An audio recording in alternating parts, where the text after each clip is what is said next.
तमाम खबरें दिखाएंगे आपको देश दुनिया की राजनीति की, खेल की, क्राइम और अपराध की सभी छोटी बड़ी खबरें।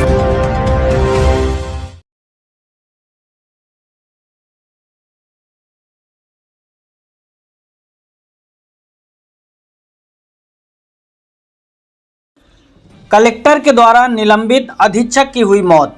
Rewa collector doctor Ilaiyaraaja T ने अनुसूचित जनजाति महाविद्यालय बालक छात्रावास के अधीक्षक महेंद्र कुमार मिश्रा, अनुसूचित जाति नवीन महाविद्यालय बालक छात्रावास के अधीक्षक उमेश कुमार साकेत तथा अनुसूचित जनजाति महाविद्यालय बालक छात्रावास के चौकीदार प्रदीप मिश्रा को तत्काल प्रभाव से निलंबित कर दिया था।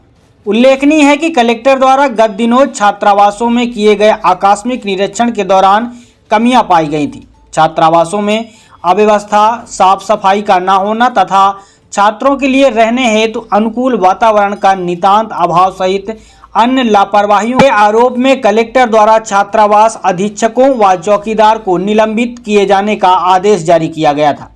वहीं निलंबन के बाद छात्रावास के अधीक्षक की हार्ट अटैक के चलते मौत हो गई, जहां परिजनों ने हॉस्पिटल में हंगामे की स्थिति निर्मित कर दी थी। काफी समझाइश के बाद मामला शांत हुआ। बताया जा रहा है कि छात्रावास के अधीक्षक को लापरवाही पाए जाने पर बीते दिनों पूर्व निलंबित कर दिया गया था।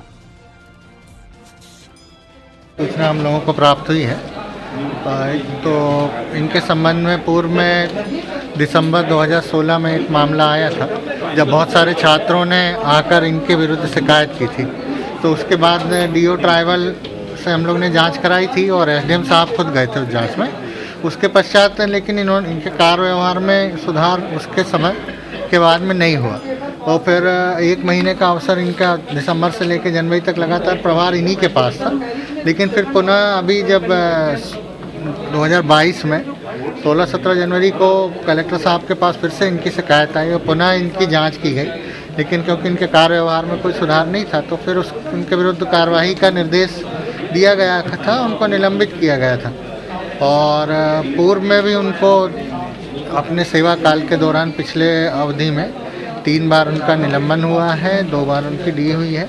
हम लोगों का उद्देश्य उनका सुधार करते हुए बेहतर ढंग से कार्य कराना था, लेकिन उनका मतलब अभी चार्ज भी उन्होंने हस्तांतरित नहीं किया था इतने दिनों के पश्चात। हालांकि ये मामला अब ऐसा पता चल रहा है, लेकिन इन दोनों तथ्यों का एक दूसरे से कोई संबंध नहीं है। घर वालों का आरोप है कि कलेक्टर ने जब निलंबन किया था आदेश मिलते ही उसकी वजह से उनका तबीयत बिगड़ी है। नहीं, ये निलंबन तो उनका पहले से ही दिसंबर का, जैसे मैंने आपको बताया कि दिसंबर की शिकायत पर जांच हुई थी और दिसंबर पश्चात 1 महीने पश्चात भी उन्होंने कोई कार्यव्यवहार में अपने सुधार नहीं किया था। वो पूर्व में भी निलंबित रहे। यदि कोई ऐसी बात होती तो मतलब मेरे ख्याल से इन दोनों तथ्यों कोई संबंध नहीं है। और हमेशा इस प्रकार का जब भी कोई बात या प्रयास होती है तो उद्देश्य निश्चित रूप से सुधार ही होता है। वो भी हमारा कर्मचारी था, हमारे परिवार का सदस्य था। परिजन सर जिला कलेक्टर और जिला संयोजक पर कार्रवाई की मांग कर रहे हैं। परिजनों का तो मैं नहीं कह सकता, लेकिन जो वस्तु स्थिति और तथ्य मैंने आपको बताया तो ऐसा पहली बार नहीं था कि उनका निलंबन हुआ हो, डी भी उनका हुआ हो। जो बाकी अब क्योंकि उनका निधन हो गया, जो प्रशासनिक तौर पर जो भी कार्रवाइयाँ होती हैं उसमें तो कोई बात है ही नहीं। जिस तरह का वो रहता है उसी तरह से व्यवहार सामान्य रूप से किया जाएगा।